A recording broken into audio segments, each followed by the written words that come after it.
ഈശോമിശിഹായ്ക്ക് സ്തുതിയായിരിക്കട്ടെ. 1999 വർഷം കുളത്തുവയിൽ സിസ്റ്റർമാർ നയിച്ച ഒരു ധ്യാനത്തിൽ പങ്കെടുക്കുവാൻ ഈ പാവിയായി എനിക്ക് ഒരു അവസരം കിട്ടി. അങ്ങനെ ആ ധ്യാനം കഴിഞ്ഞപ്പോൾ വലിയൊരു മാനസാന്തരം ഉണ്ടാവുകയും ഈശോയ്ക്ക് വേണ്ടി എന്തെങ്കിലും ചെയ്ത് ജീവിക്കണമെന്ന് തീരുമാനമെടുക്കുകയും ചെയ്തു.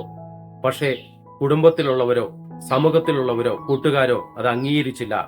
എവിടെ പോയാലും പരിഹാസവും ഒറ്റപ്പെടലും മാത്രമായിരുന്നു. അതിന്റെ ഫലമായി വീണ്ടും പാവത്തിലേക്ക് വീഴുവാൻ ഇടയായി. സ്നേഹമുള്ളവരെ, സക്കയൂസ് പൊക്കത്തിൽ കുറവുള്ളവനായിരുന്നു, പക്ഷേ ബുദ്ധിയിൽ വളർന്ന ഒരു മനുഷ്യനായിരുന്നു. അതാണല്ലോ മനുഷ്യരുടെ ഇടയിൽ കൂടെ പോയാൽ ചുങ്കക്കാര, വീഞ്ഞുകുടിയ എന്ന് പരിഹസിച്ച് ചവിട്ടിക്കളയുമായിരുന്നു എന്ന് തോന്നിയ സക്കയൂസ് മരത്തിൽ കയറി യേശുവിനെ കാണാൻ ശ്രമിച്ചു.